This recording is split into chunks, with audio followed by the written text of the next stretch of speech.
청년의 때는 그야말로 가장 푸르고 생기가 넘치는 시기입니다. 하지만 오늘날의 청년들은 그런 것 같지 않습니다. 특별히 오늘 이 자리에 모인 30, 40 세대들의 현실이 더욱 그렇습니다. 앞서 말씀드린 것처럼 가정을 꾸려 나가야 하니 경제적인 부담이 만만치 않습니다. 자녀 양육은 누구보다도 잘하고 싶은데 또 거기에 따르는 피로감도 얼마나 큰지 모릅니다. 더불어서 또 부모님까지 돌보아야 된다는 그 무언의 책임감이 또 마음을 짓누를 때도 있습니다. 어쩌면 그런 모든 것들을 생각할 때에 하루하루를 살아내는 것조차 버거울 때가 얼마나 많을까요? 오늘날 이 30, 40 세대들이 정말 이 세상 속에서 치열하게 살아가고 있습니다. 우리 어르신들이 살아갈 30, 40 그때는 그래도 경제 도약의 시기라 조금만 노력하면 성공도 할 수 있었고 개천에서 용이 될 수도 있었고 또 직장도 잘 구할 수도 있었지만 오늘날의 20대, 30대, 40대는 정말 너무너무 어려운 상황 속에서 지금 살아가고 있습니다. 이렇게 육신이 고단한 삶을 살다 보면 우리의 신앙도 뒤로 물러날 수가 있습니다. 어느새 기도는 멈춰 있습니다. 예배도 습관이 되어버렸습니다. 하나님은 마치 먼 하늘에만 계신 분처럼 느껴지고 있지요. 이런 고민과 아픔 속에 우리 청년들이 어떻게 하면 다시 일어서서 우리가 찬양한 것처럼 이 땅에 푸르고 푸른 그리스도의 계절이 오게 하도록 다시 꿈을 꾸는 청년들로 다시 일어설 수 있겠습니까? 오늘 그 해답을 오늘 본문에 나오는 엘리야의 모습을 통해서 우리가 찾기를 원합니다. 우리 잘 아는 것처럼 엘리야는 이스라엘 역사 가운데 가장 불꽃처럼 살았던 선지자였습니다.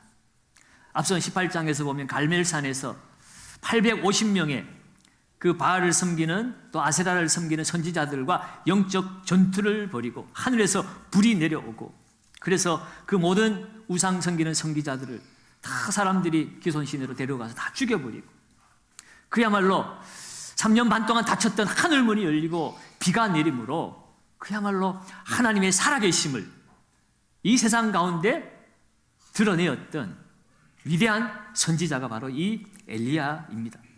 그런데 오늘 이 본문 속에서 그 엘리야가 지금 어떻게 되어 있습니까? 4절에 보면 여호와여 넉넉하오니 지금 내 생명을 거두어 주옵소서. 그 불꽃 같은 엘리야가 하나님 앞에서 내 생명을 좀 거두어 달라고 로뎀나무 아래 쓰러져서 외치고 있습니다. 여러분, 사람이 너무 지치면 아무리 믿으면 좋은 사람이라도 무너질 수 있습니다.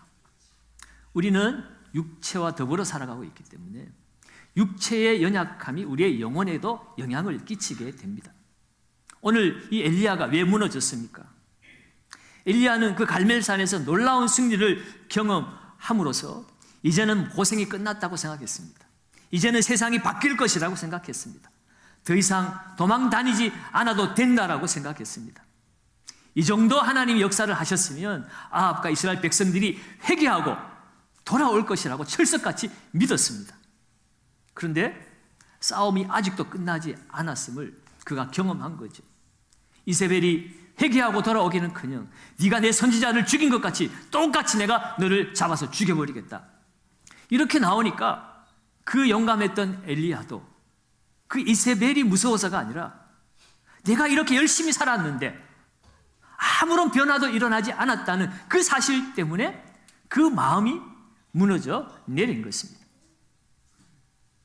여러분, 하늘에서 불이 내렸다고 싸움이 끝난 것이 아니었어요. 하늘에서 닫혔던 문이 열리고 비가 내렸다고 끝난 것이 아니었습니다. 이세벨의 공격은 계속해서 이어지고 있습니다. 여러분, 오늘 그러한 이 엘리야는 그 승리 이후에 오히려 더 큰 공허에 빠졌습니다. 그리고 더 두려움 가운데 빠졌죠.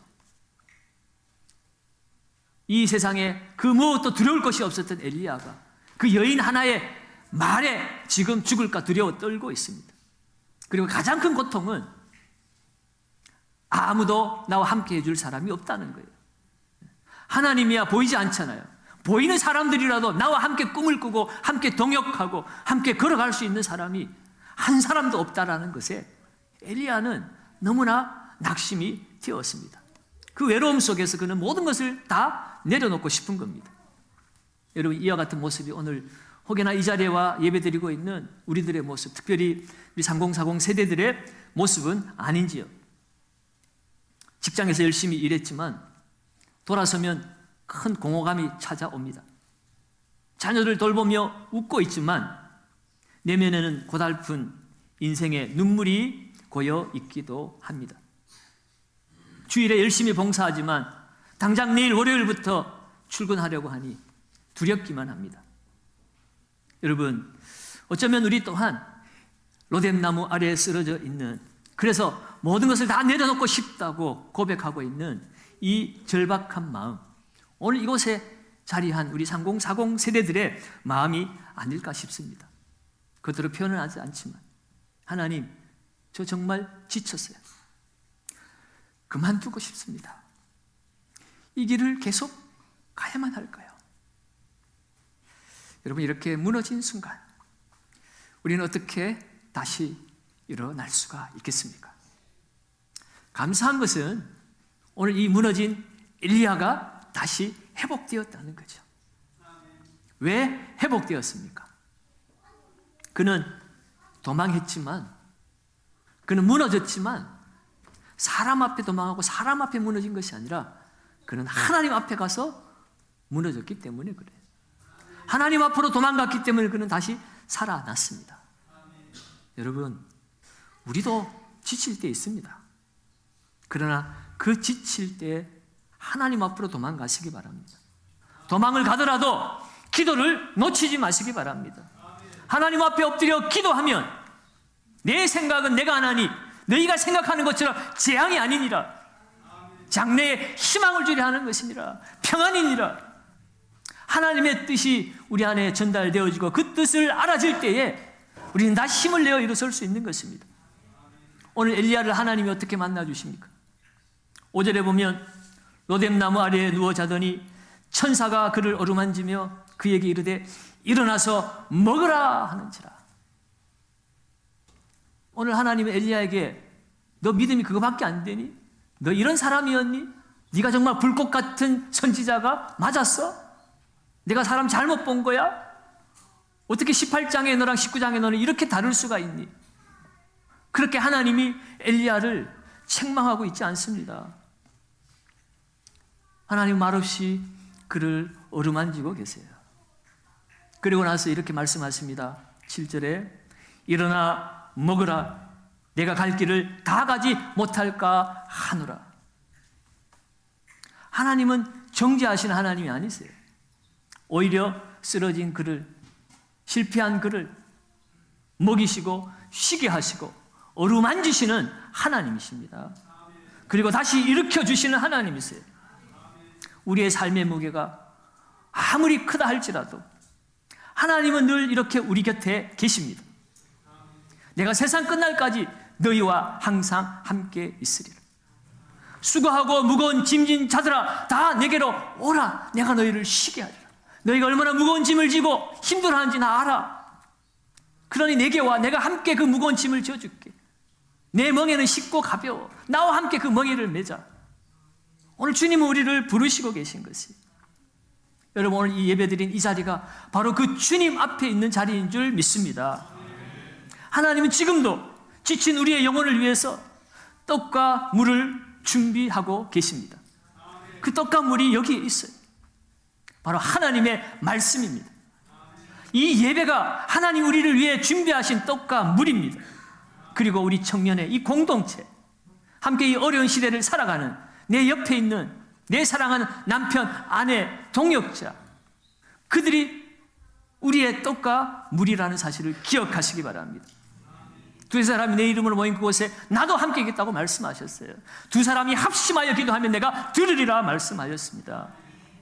여러분, 이 엘리야는 떡과 물을 먹고 다시 일어났습니다.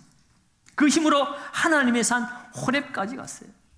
8절을 보시면 이에 일어나 먹고 마시고 그 음식물에 힘을 의지하여 40주 40야를 걸어서 하나님의 산 호렙에 이르니라. 그가 아무 산에 간 거 아니에요. 성암산 간 것도 아니고 백자산 간 것도 아니고. 중요한 것은 하나님의 산입니다. 그것이 호렙이든 성암이든 백자든 하나님의 산이 중요하다는 거예요. 호렙산은 모세가 이스라엘 백성들과 함께 출애굽하다가 하나님의 그 십계명을 받은 하나님의 산입니다. 오늘 엘리야는 무작정 도망간 것이 아니에요. 그는 하나님을 찾아간 것입니다. 하나님은 어디에나 계시지만 여러분, 이 호렙에 갔다는 것은 호렙에만 하나님이 있다는 것이 아니라 그 마음이 하나님을 향했다는 것입니다. 그곳에 가서 그는 굴에 들어가 머물렀습니다. 그리고 하룻밤이 지나고 나니까 하나님께서 아침에 이렇게 말씀하십니다. 9절입니다. 9절을 우리 같이 한번 읽어봅니다.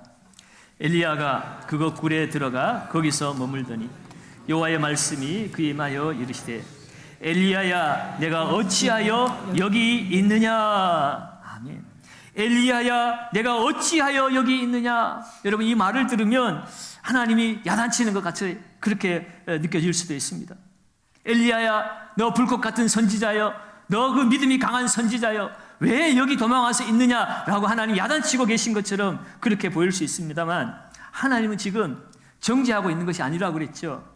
지금 엘리야를 무시하고 야단치고 있는 것이 아닙니다. 그의 있는 모습 그대로를 말씀하고 계신 것이에요. 내가 어찌하여 여기 있느냐. 그 말은요, 엘리야야 너를 좌절하게 하는 것이 무엇이냐라고 아버지의 마음으로 물어보시는 거예요. 네가 지금 근심하게 하고 있는 그 근심이 무엇이냐라고 아버지께서 사랑하는 자녀에게 물어보시는 겁니다. 여러분, 하나님이 우리에게 물어보실 때에 그것을 우리가 아뢰는 것이 중요해요. 전지전능하신 하나님은 우리의 모든 문제를 해결해 주실 수 있는 분이십니다. 우리가 영적으로 무너졌을 때, 침체가 찾아왔을 때 우리의 문제와 아픔을 가지고 하나님께로 가야 합니다. 그리고 하나님 앞에 아뢰어야 합니다. 시편 103편 13절은 아버지가 자식을 긍휼히 여긴 같이 여호와께서는 자기를 경외하는 자를 긍휼히 여기시나니. 이 긍휼함은 불쌍히 여긴다는 거예요. 아버지가 자식을 불쌍히 여기는 것 같이, 여러분들이 여러분의 자녀를 불쌍하게 여기는 것 같이 하나님 아버지도 우리를 불쌍하게 여기신다는 거예요.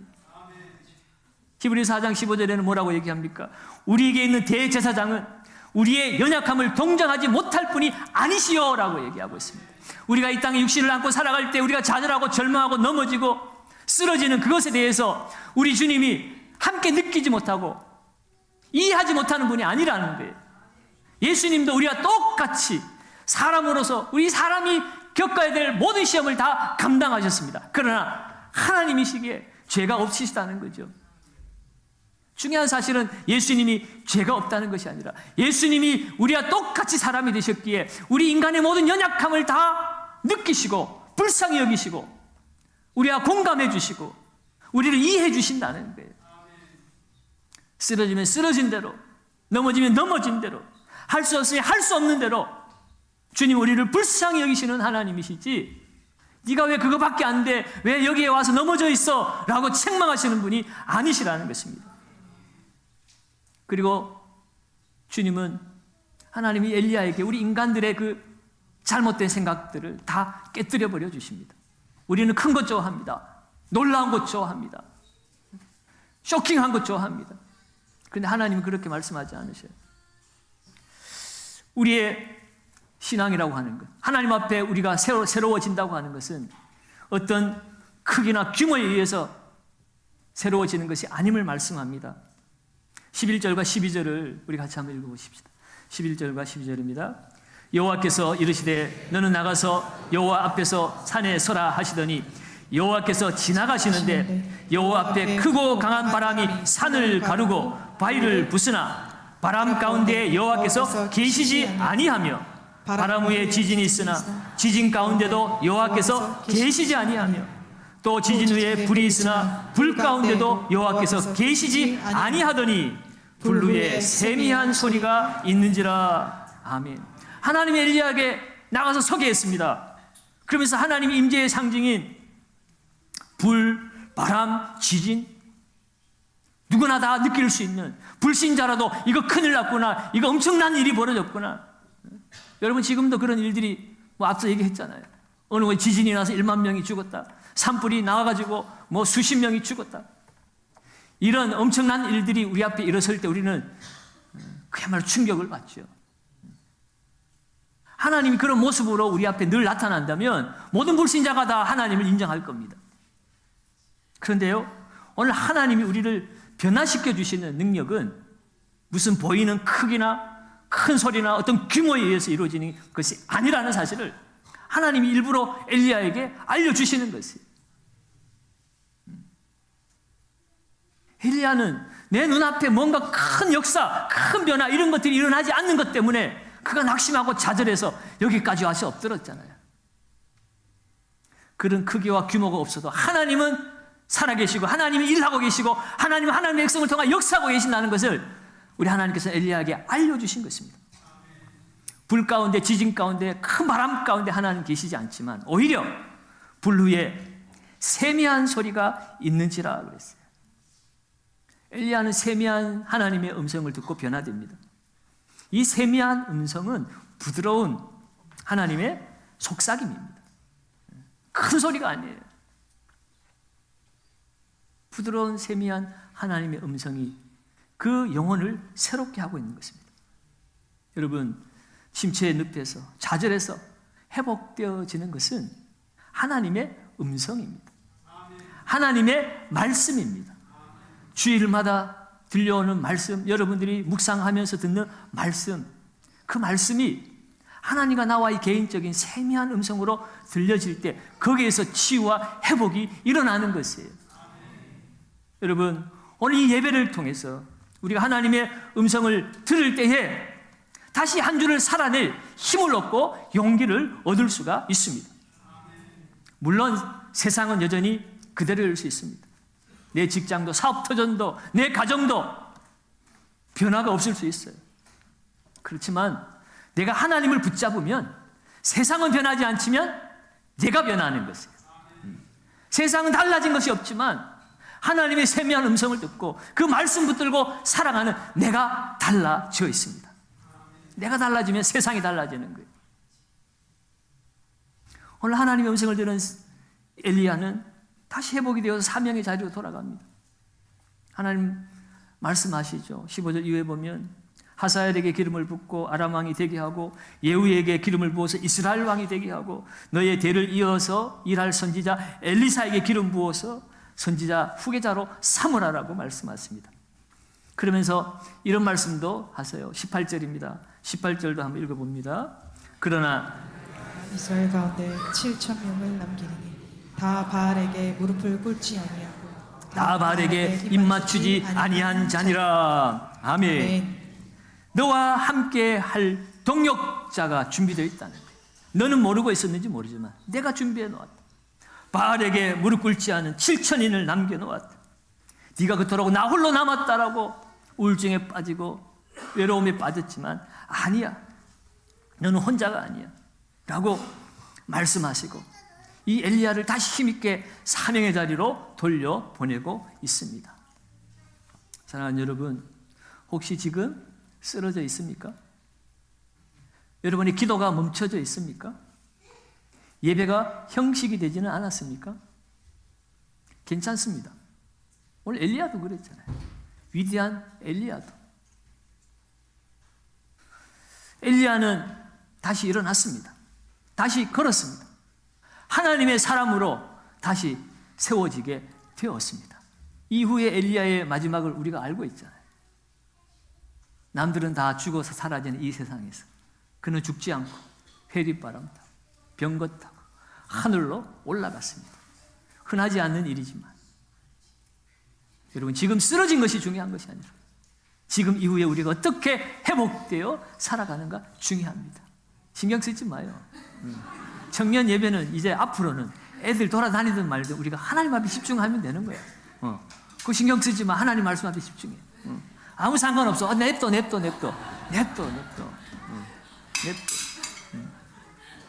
여러분, 오늘 하나님의 떡과 물이 이 자리에 있습니다.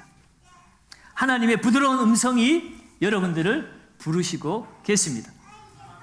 엘리야가 일어난 것처럼 우리도 일어날 수 있습니다.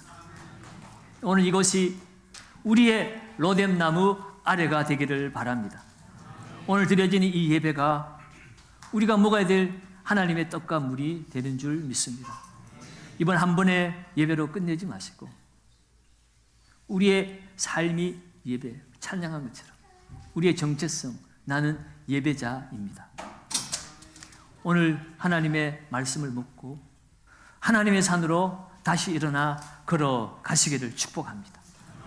여전히 그 갈걸음은 무겁겠지만, 삶이 여전히 무겁겠지만, 그러나 하나님을 붙잡으면 하나님이 주시는 힘으로 우리는 다시 일어나 걸어갈 수가 있습니다.